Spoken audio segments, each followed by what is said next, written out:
Assalamualaikum warahmatullahi wabarakatuh. Perkenalkan kami dari kelompok satu dengan saya Ringga Sima Sautra dengan NIM 2310112843. Saya Dedi Suditoman dengan NIM 2310112851. Saya Ferry Sultan Altori dengan NIM 231011200841. Kami akan mempresentasikan materi yang berjudul persekutuan atau pembentukan dan akuntansi operasi perusahaan Dari mata kuliah Akuntansi Keuangan dan Return. Yang pertama kita membahas persekutuan. Jadi persekutuan itu bentuk kerjasama bisnis yang dibangun oleh dua orang atau lebih, terus mereka menjalin kesepakatan buat jalin usaha bareng. Ini bukan sekedar patungan modal, tapi beneran kerjasama yang mempunyai aturan, pembagian laba rugi, dan tanggung jawab yang jelas. Di Indonesia, persekutuan paling umum ada dua. Yang pertama ada firma. Jadi firma ini kalau bisnis rugi atau ada utang, masing-masing sekutu bisa ditagih penuh. Intinya di firma ini resikonya sangat tinggi. Yang kedua ada CV atau persekutuan komanditer. Lebih fleksibel karena ada sekutu aktif dan sekutu pasif. Sekutu pasif cuma menanggung rugi sebatas setoran modalnya. Jadi aman buat investor yang tidak mau ikut mengurus bisnis. Jadi kelebihan persekutuan itu jelas, modal gampang terkumpul, keahlian anggota bisa saling melengkapi, resiko dibagi, dan secara struktur bisnis ini lebih kuat dibanding usaha perseorangan. Adapun definisi persekutuan menurut KUHP per pasal 1618. Menurut hukum, persekutuan itu perjanjian antara dua orang atau lebih yang setuju buat masukin sesuatu ke bisnis, entah itu modal uang, barang, atau keahlian. Adapun 3 poin penting dalam definisi ini. Yang pertama itu harus minimal 2 orang. Yang kedua, setiap orang harus berkontribusi. Bukan hanya uang, bisa tenaga atau aset. Yang ketiga, tujuannya cari keuntungan yang nantinya dibagi berdasarkan kesepakatan. Jadi, persekutuan ini tidak bisa berdiri tanpa kesepakatan jelas antara para sekutu. Selanjutnya ada pembentukan persekutuan. Proses ini bikin persekutuan itu bisa menjadi simpel atau menjadi formal, tergantung kebutuhan bisnis. Ada dua cara. Yang pertama itu informal, hanya berdasarkan kesepakatan lisan. Yang kedua ada formal, memakai akta notaris agar legal dan aman. Tapi terlepas dari cara mana yang dipakai, harus ada perjanjian persekutuan yang isinya jelas seperti nama persekutuan, identitas sekutu, tujuan dan ruang lingkup bisnis, besaran modal masing-masing, cara bagi laba dan rugi, hak, kewajiban dan wewenang sekutu, prosedur keluar masuk sekutu, sampai aturan akuntansi yang akan digunakan. Ini penting supaya tidak ada masalah di belakang. Selanjutnya ada karakteristik utama lainnya, bahwa persekutuan punya landasan hukum yang kuat karena semuanya diatur dalam KUH per dan KUHD. Beberapa hal penting yang diatur. Yang pertama itu ada persekutuan dianggap sebagai entitas terpisah. Yang kedua, tanggung jawab sekutu. Yang ketiga, hak dan kewajiban para sekutu. Yang keempat, pengalihan kepentingan sekutu. Yang kelima, aturan pengunduran diri sekutu. Intinya, persekutuan itu tidak sekedar patungan, tapi bentuk bisnis resmi yang ada aturan hukumnya. Ada bentuk-bentuk persekutuan terbatas. Di dunia modern, persekutuan berkembang jadi dua bentuk utama. Yang pertama, limited partnership atau LP. Ada sekutu umum, berarti dia tanggung jawabnya penuh. Ada sekutu terbatas, hanya menanggung rugi besar sebesar modal yang dia setor. Bentuk ini cocok kalau ada investor yang mau nyetor uang saja tanpa ikut mengurus. Yang kedua ada limited liability partnership atau LLP. Semua sekutu punya perlindungan tanggung jawab terbatas. Tidak ada sekutu pasif, biasanya dipakai kantor konsultan, kantor akuntan publik, atau firma hukum. Kelebihannya, sesama sekutu tidak saling menanggung kesalahan profesional. Selanjutnya ada akuntansi pembentukan persekutuan. Dalam akuntansi, setiap sekutu nanti mempunyai 3 akun. Yang pertama ada akun modal, yaitu mencatat investasi dan saldo modal. Yang kedua, akun pref, yaitu mencatat pengambilan pribadi sekutu. Yang ketiga, akun pinjaman. Kalau sekutu minjemin atau meminjam ke persekutuan, lalu setiap aset yang disetor ke persekutuan wajib dicatat berdasarkan nilai pasar, bukan harga beli atau harga buku. Tujuannya agar modal awal setiap sekutu mencerminkan nilai wajar kontribusinya. Lalu ada cara pembentukan persekutuan. Waktu sekutu masuk ke persekutuan ada 2 kemungkinan pencatatan modal. Yang pertama, modal diakui sama dengan setoran. Kalau sekutu menyetor 10 juta, modalnya pasti dicatat 10 juta. Sedangkan modal diakui tidak sama setoran, nah ini mulai membingungkan. Karena kesepakatan pembagian kepemilikan tidak sama dengan nilai setoran. Ada sekutu yang keahliannya dinilai lebih tinggi, maka digunakan 2 metode. Yang pertama, metode bonus. Metode ini dipakai kalau modal harus disesuaikan supaya adil sesuai kesepakatan kepemilikan. Sekutu yang setornya lebih banyak atau sekutu lain dapat bonus modal. Yang kedua, ada metode goodwill. Digunakan kalau sekutu tertentu punya nilai tambah, misalnya reputasi, jaringan, atau kemampuan manajerial. Goodwill dicatat sebagai aset tidak berwujud yang menambah modal sekutu tersebut. Adapun setoran modal sekutu. Setoran modal bisa berupa kas, persediaan, peralatan, gedung, tanah, bahkan bisnis yang sudah jalan. Aset non-kas wajib dinilai dengan harga pasar, bukan harga buku.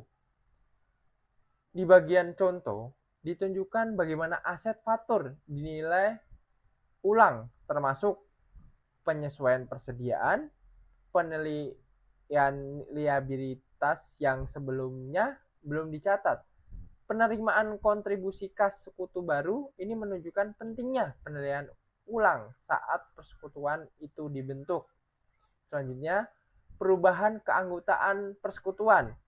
Keanggotaan bisa berubah karena sekutu baru masuk, sekutu lama keluar, kalau sekutu baru membeli modal dari sekutu lama. Persekutuan tidak perlu membuat jurnal karena transaksi terjadi antara sesama sekutu. Tapi kalau sekutu baru menyetor modal ke persekutuan, baru dicatat sebagai tambahan modal. Kalau sekutu keluar, secara hukum persekutuan akan bubar. Tapi biasanya disebut perjanjian baru sehingga operasi tetap berjalan. Baik, selanjutnya kita masuk ke contoh ilustrasi. Di sini ada contohnya, yaitu Fatur adalah pemilik tunggal. Perusahaan telah mengembangkan perangkat lunak untuk berbagai jenis komputer. Nah, berikut ada saldo akun pada tanggal 31 Desember. Di sini ada laporan posisi keuangannya, yaitu di mana kasnya 3 juta, persediaan 7 juta, peralatan 20 juta, akumulasi penyusunan 5 juta, jadi total asetnya 25 juta. Nah, liabilitas dan modalnya yaitu liabilitasnya 10 juta, modalnya 15 juta, maka totalnya 25 juta. Nah, dalam kondisi ini Fatur membutuhkan bantuan teknis tambahan untuk meningkatkan penjualan dan menawarkan kepada Dimas sebuah kepentingan dalam bisnis tersebut. Fatur dan Dimas setuju untuk membentuk persekutuan. Nah, bisnis Fatur telah diaudit dan dinilai aset netonya. Hasil audit dan penilaian menyatakan bahwa liabilitas sebesar 1 juta tidak dicatat, persediaan memiliki nilai pasar sebesar 9 juta, dan peralatan memiliki nilai wajar sebesar 19 juta. Nah, Dimas akan berkontribusi uang tunai 10 juta untuk sepertiga kepemilikan modal. Nah, persekutuan Fatur dan Dimas mengambil alih semua usaha Fatur dan menganggap sebagai utang. Nah, maka jurnal untuk mencatat kontribusi modal awal pada pembukuan persekutuan ini adalah sebagai berikut. Nah, jadi jurnalnya yaitu kasnya 13 juta itu dari 3 juta dari Fatur dan kontribusi dari Dimas 10 juta. Nah, untuk persediaannya tadi ada 9 juta dan peralatannya 19 juta. Nah, ini di posisi debit. Untuk posisi kreditnya yaitu liabilitasnya 11 juta, modal Fatur 20 juta, dan modal Dimas 10 juta. Selanjutnya untuk contoh ilustrasi kedua, di sini Adam dan Barney masing-masing sepakat untuk membentuk sebuah persekutuan. Adam telah memiliki perusahaan yang sudah berjalan. Barney ingin bermaksud menanamkan modalnya dalam persekutuan sebanyak 100.000. Adapun neraca Adam sebelum bergabung, di sini ada neracanya. Bisa kita lihat. Nah, Mr. Adam dan Mr. Barney bersepakat bahwa dalam pembentukan persekutuan, Adam meminta beberapa syarat untuk merubah posisi keuangan yang dilaporkan pada neraca per 31 Desember dengan sebagai berikut. Yang pertama, uang kas yang ada diambil seluruhnya oleh Mr. Adam. Yang kedua, piutang dagang sebesar 4.000 dianggap tidak tertagih dan harus dihapus. Nah, cadangan kerugian piutang ditetapkan 4% dari saldo piutang yang baru. Yang ketiga, persediaan barang dagangan, barang yang telah dinilai atas dasar harga pokok yang dihitung dengan metode LIFO, dinilai kembali berdasarkan harga pasar sehingga nilainya menjadi 106.400. Untuk yang keempatnya yaitu mobil dan alat-alat kantor, nilai pengganti sebesar 60.000. Terhadap aktiva ini telah disusut sebesar 50% dan dicatat berdasar nilai sehat sebesar 30.000. Yang kelima, goodwill-nya kepada Tuan A diberikan goodwill atas reputasi perusahaan yang senilai 40.000. Yang pertama, kita mencatat penilaian yang baru dibentuk melanjutkan buku-buku perusahaan terdahulu.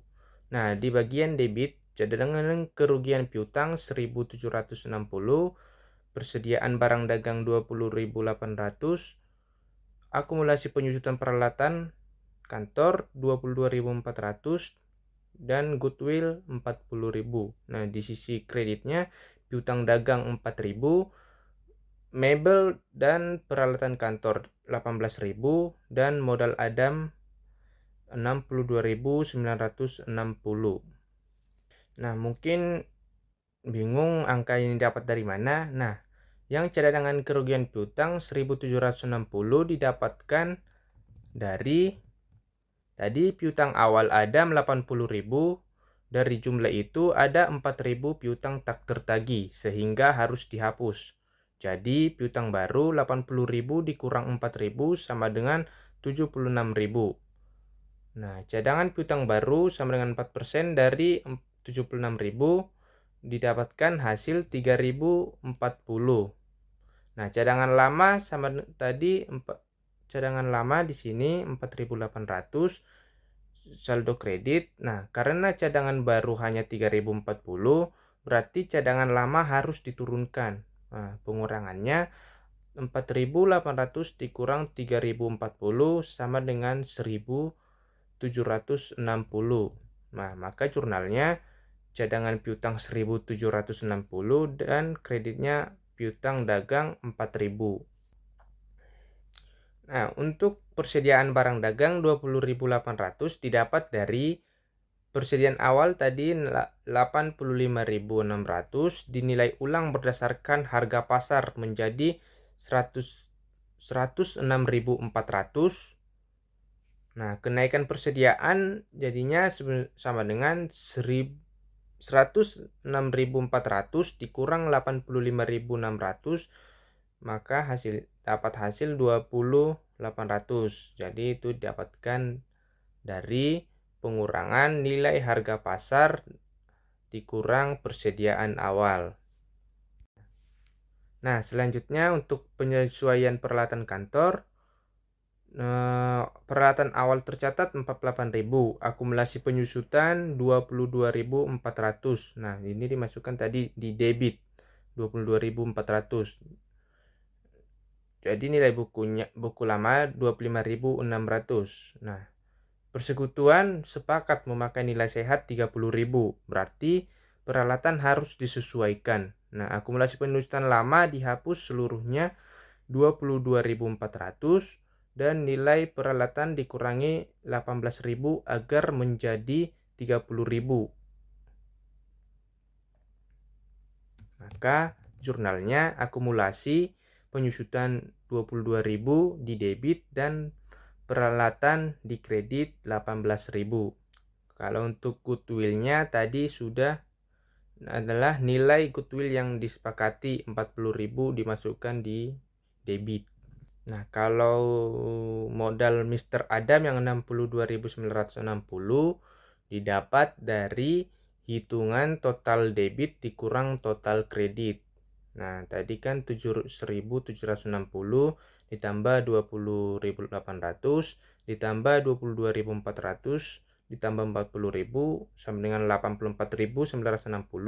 Nah, kreditnya tadi 4.000 ditambah 18.000 22.000. Maka selisihnya 84.960 dikurang 22.000 sama dengan 62.960.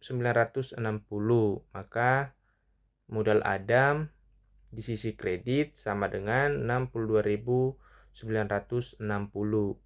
Yang kedua, kita mencatat setoran modal Mr. Barney. Tadi Mr. Barney menyetor kas sebesar 100.000 di sisi debit dan kreditnya modal Mr. Barney 100.000. Selanjutnya mencatat pengambilan uang kas oleh Mr. Barney, yaitu di kredit modal Mr. Adam 64.800 dan di sisi kredit kasnya 64.800. Selanjutnya kita mencatat persekutuan yang harus dibentuk membuka buku-buku baru tersendiri. Yang pertama, mencatat kekayaan bersih perusahaan Tuan Adam sebagai setoran modal kepada persekutuan. Untuk piutang di sisi debit, piutang dagang 76.000, persediaan barang dagang 106.400, supplies 6.400, mobil dan peralatan kantor 30.000 dan goodwill 40.000. Di sisi kredit, cadangan kerugian piutang 3.040, hutang dagang 96.000 dan modal Mr. Adam 159.760. Yang kedua, mencatat setoran modal Mr. Barney, yaitu di sisi debit kas 100.000 dan di sisi kredit modal Mr. Barney 100.000. Nah, maka persekutuan Mr. Adam dan Mr. Barney neracanya per 2 Januari 2021 yaitu sebagai berikut. Untuk kasnya 100.000, piutang dagang 76.000, cadangan kerugian piutang 3.040, maka piutang dagangnya 72.960. Untuk persediaan 106.400, supplies kantor 6.400, mobil dan peralatan kantor 30.000, goodwillnya 40.000, total aktifanya 355.760. Di sisi hutang dagang 96.000 dan modal Adam 159.760, modal Barney 100.000, maka total hutang dan modalnya 355.760. Oke, selanjutnya di sini ada contoh soalnya. Tuan Faris menanamkan modal ke dalam persekutuan berupa tanah, persediaan, dan kas senilai 36 juta. Tanah diketahui memiliki nilai buku 120 juta dan nilai pasar 42 juta. Diketahui bahwa wesel bayar Tuan Faris diambil alih oleh persekutuan senilai 35 juta. Susunlah jurnal yang diperlukan untuk mencatat kontribusi Faris dalam persekutuan. kas sebesar 36 juta di debit, tanah sebesar 175 juta di debit, persediaan sebesar 42 juta di debit, utang wesel sebesar 35 juta di kredit, modal Ahmad Faris sebesar 218 juta di kredit. Penjelasannya, dalam mencatat kontribusi sekutu di suatu persekutuan, maka yang dicatat adalah nilai pasar dari harta yang dikontribusikan ke dalam persekutuan. Modal sekutu dapat dihitung dengan selisih total harta dengan kewajiban yang dikontribusikan. Selanjutnya di sini ada kesimpulan.